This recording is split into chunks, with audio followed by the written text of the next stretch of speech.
would tell me, Maze, chill. No, chill for what? Who is this?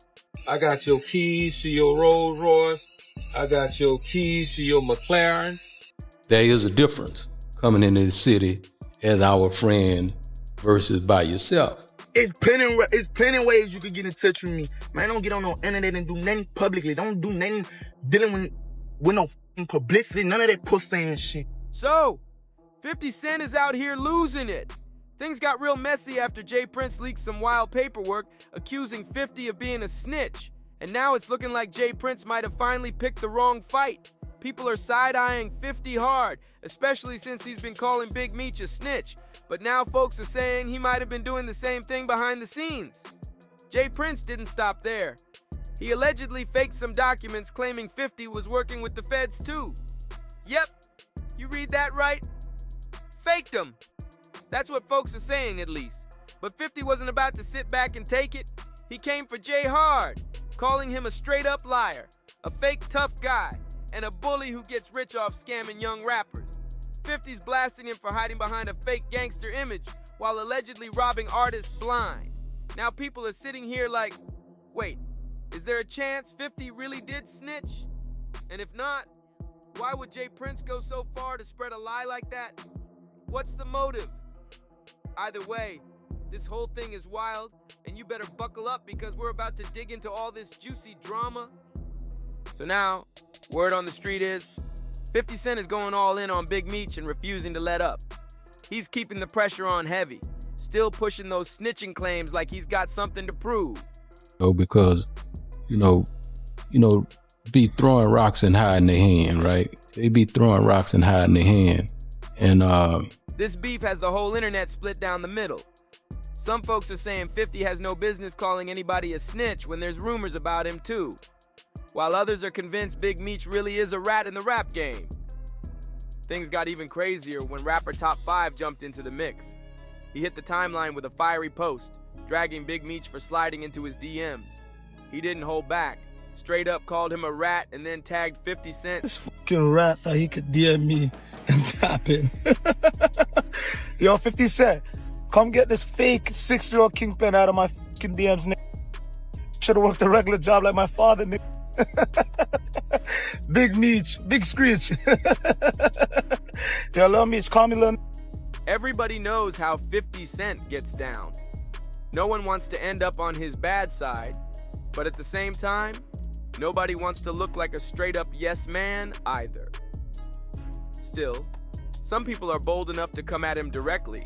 And of course, Jay Prince had to step in, because when does he ever stay quiet? He jumped right into the drama and went full savage on 50, calling him everything but a child of God. Jay made it clear he's riding with Big Meech all the way, which honestly didn't shock anybody. That alliance has been obvious for a minute. But Jay didn't just talk. He allegedly pushed things even further by putting out fake paperwork, claiming 50 Cent was working with the feds. Yep, fake documents. According to some gossip blogs, Jay's been running his mouth all over IG stories, throwing shade like it's his full-time job. Word is, he thinks 50's just name-dropping Big Meech for attention and clout. This beef is way past petty now. It's straight up personal. I'm gonna answer a few of y'all questions, then I'm gonna have to go about my business. You can see I'm just relaxing, letting God's air blow on my face in a sucker-free environment. So get this. There's talk that Jay Prince made a wild claim on his Instagram, then deleted it real fast before the blogs could catch it. And what was the crazy thing he said? Supposedly, he claimed he was the original founder of the BMF brand. Yeah, let that sink in. But that's just the tip of the iceberg. Behind the scenes, insiders are saying Jay Prince might be making some real shady moves. There are whispers that he allegedly sent some of his people to try and shut 50 Cent up for good. But if there's one thing we know about 50, it's that he's not the type to fold under pressure. A lot of folks out here are getting tired of Jay Prince and all the drama that seems to follow him and his crew. More and more young rappers are starting to straight up reject Jay Prince and his so-called boss behavior. I'm gonna tell you another thing. When you're dealing with older people, they're the last to know that things have changed. We not your Lord. Like, the way you talking, I don't get what you mean. We're not your little niggas. Like, for real, all that big homie stuff, that's for little niggas. Little niggas have big homies. We're not little niggas, so we don't even respect big homies. I know it doesn't, and for me, I never respected niggas in the streets. That's why I always got the problems I got. They're done playing nice and making it loud and clear. They're not rocking with his shady antics anymore. If you've been paying attention, then you already know Jay Prince always seems to be tied up in some kind of sketchy business. He loves to act like he's protecting the culture, but in reality, people are saying he's just out here setting traps for others while hiding behind that OG image. Word is, Jay Prince and his son, Jazz Prince, have been hosting these rigged dice games that leave people walking away broke, or not walking away at all. Allegedly, folks have lost thousands at these games, and in some cases, their lives. Wax, that's the jeweler that got doing the Boosie dice game. Oh, yep. So he was against Boosie and he got past the loaded dice. So, his name was Duke the jeweler. They said Boosie set him up. Now your story makes more sense. That's how deep it supposedly gets. For those who don't know, Jay Prince is the CEO and co-founder of Rap-A-Lot Records, one of the biggest labels to ever come out of Houston. He sees himself as a kingpin, always flexing the title King of H-Town. And his sons, Jay Prince Jr. and Jazz Prince, they move like royalty in the streets of Houston, acting like the city belongs to them. They're deep in the music and boxing worlds, but behind the scenes, a lot of people are starting to see through the act. They're a prime example of when folks say there's a huge difference between being famous and being respected. All entertainers, when you go to Houston, stay away from Jay Prince Jr. There's a whole play going on. Here go the play right here. And let's not forget, being notorious ain't the same as being respected. There's this unspoken rule in the industry that when rappers or celebs land in Houston, they're expected to check in with Jay Prince and his crew. Basically, they've got to report in like it's a mob visit. The deal? Jay Prince offers security and protection. But trust, it ain't out of love for the city. This isn't charity, it's a hustle. Jay's turning that check-in culture into a full-blown business, raking in hundreds of thousands by charging rappers crazy money just to stay safe while visiting H-Town. And the wild part? The people these rappers are supposedly being protected from are the same dudes working for Jay Prince. Let me catch Jay Prince Jr. up here. Me and you gonna get out. Why? You hate him that much? If I catch him up here, no jumper, let me catch that. He bet not ever get an interview up here. I had him on the podcast 2019. Yeah, okay, but he bet not come now. He is welcome here anytime. No, I will roll out the red carpet. Try me. Jay Prince Jr., you are invited. Come pay us a visit. He's too scared to come up here. Scared? That dude ain't coming up here. He know I'm in the building. And you know Mob better. ties, buddy. And you know better. I'm not going for it. Yeah, you know better. I think he... That's the real game here. He allegedly sends his people to press or intimidate any rapper who skips the check-in. Then he shows up acting like the hero, offering to keep things cool for a steep price.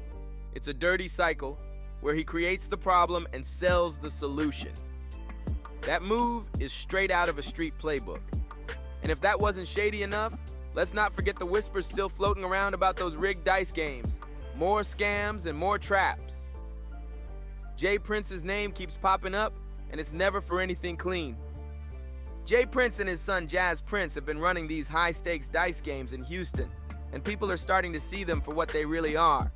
Death traps in disguise. Word is, the whole setup is rigged, and the stakes are so wild that folks could literally lose their lives over one bad roll. The rumors exploded after Takeoff's heartbreaking death, with many pointing fingers at Quavo for bringing him into that circle in the first place. Clown that came here, I wish he would have never came with Quavo. I wish he wouldn't have never brought this nigga into Houston because he can't think. You know what I mean? This whole root of everything happening is from his action. And to be frank, honest about the situation, I wish that bullet would have hit him instead of Takeoff, because he was the one that deserved that. But if we're being honest, Takeoff wasn't the first rapper to lose his life after one of those games. Just months before Takeoff's tragedy, Chicago's own Duke the Jeweler pulled up to one of Jay Prince's dice nights. He hit it big, walked away with a fat $100,000 win. But here's the thing, in a rigged setup like that, he wasn't supposed to win. And he didn't even make it back to his car before things turned deadly. Duke got ambushed out of nowhere, robbed, shot, and left lifeless. His cash and jewelry snatched. Can y'all elaborate on dice game when it's tied to y'all? I know people were associating me with that Duke the Jeweler situation because I went to Labusi pool party and he happened to be there and he happened to be standing on me. I mean, right next to me. The truth is, I never met him before. I had no idea who he is. I didn't even know he was a jeweler until after his passing. And then the night of that game isn't the night that he got leaving Boosie concert the next night because somebody tried to rob him. So, you know, the internet play internet games. But this is a situation with a dude that I didn't even know. I ain't know his name. I had no knowledge of him. I ain't know he was from Chicago. I ain't know he was a jeweler. And Jay Prince? For someone who claims to be the keeper of order in Houston, he didn't lift a finger. Word on the street is, Duke never checked in with Jay Prince when he touched down in Houston, and that didn't sit right with the so-called boss of the city. Connect the dots how you want, but folks are saying that might have sealed his fate. And Jay's shady rep didn't stop there. When he tried pulling the same stunt with NBA YoungBoy, it backfired. Big time. Back in 2020, YB had a wild experience when his spot got hit. He was down in Houston but didn't check in with Jay Prince or his crew, and supposedly, that didn't sit well with them. So, what happened next? Some masked up burglars hit YB's place while he was gone and took off with his chains and keys to multiple high-end whips. We're talking serious cars here. A white Bentley, a white Rolls Royce, and a 2020 white McLaren GT. And just when you think it couldn't get more grimy, the same dudes who pulled off the job allegedly reached out to YB and demanded $30,000 to get his stuff back. Straight extortion moves. That wasn't just some random robbery, it was personal, and it had Jay Prince's name circling all over it. Fans clocked the whole setup and started asking, was this about respect or control? But YB didn't stay quiet. He fired back with a video, straight up clowning the burglars. Called them little kids who had no clue what they were doing, basically laughing in their faces. But just when you thought it couldn't get messier, Jay Prince stepped in and made the whole situation even worse. Jay claimed that the same burglars somehow got in touch with him and handed over all of YB's stolen stuff, chains, car keys, everything. The little homie YoungBoy place got broke into. People went in his place, disrespected different things, and I got a call about it.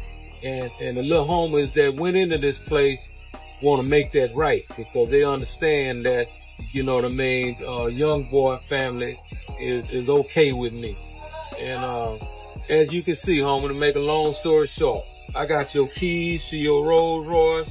I got your keys to your McLaren. You know, all that they took. Sounds generous? Nah, YB wasn't falling for that setup. He saw right through it. Instead of staying silent, YB called out Jay Prince publicly, saying he should have reached out privately instead of blasting his name all over the internet. And let's be real, YB knew what time it was. He wasn't about to pull up just to get finessed into paying more than the burglars originally wanted. That whole thing screams setup. Hey, I don't want no friends. I don't want no new relationships. All that pussy. Hey, I don't respect none of that shit, man. If you got something for me, man, they got plenty of niggas around me you could call. I ain't nigga. It's plenty ways you could get in touch with me. Man, don't get on no internet and do nothing publicly. Don't do nothing dealing with no publicity. None of that pussy and shit.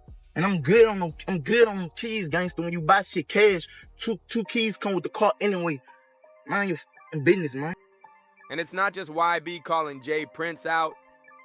Even folks like Cameron and Mahe spoke on it, saying the whole check-in culture needs to end. They dragged Jay Prince calling him nothing but an old school bully still playing street games in his grown years, told him to cut it out and stop acting like some wannabe kingpin clinging to a lifestyle that's way past its expiration date. Even Whack 100 jumped in and put J Prince and his sons on blast. He didn't hold back, especially when it came to J Prince Jr. Whack straight up called him out, questioning why he thinks it's cool to be running these shady rigged dice games and scamming rappers every time they touch down in Houston. It's giving con artist energy, not respect. Steve, what are you talking about? What are you, bro? I lost mad respect for you because I used to have mad respect for you. When you had Shakur with you, when you lined Young Boy NBA up, why the you got Shakur with you? And this is why he acting like that. This is exactly why he acting like that. Talking about you got Young Boy NBA umbrellas and his keys to car. Young Boy NBA told y'all niggas eat a dick. This is what he said. This is what Young Boy NBA said. Whack 100 was the most disrespect. Wild disrespect. I ain't even gonna repeat the Whack 100 said. Mad disrespect. Now back to the 50 Cent and Big Meech drama. 50's not letting up, and he made it crystal clear that J Prince is the last person who should be calling anyone a snitch. In 50's eyes, not only is he not one, but J Prince has enough dirt on his own name to keep him busy for a lifetime. So what do you think? Should 50 be watching his back around J Prince? Or is J Prince just doing all this for attention? Drop your thoughts in the comments. Make sure to like, subscribe, share, and hit that bell so you don't miss what's coming next. And definitely check out the next video, because the tea's just getting hotter. See you there.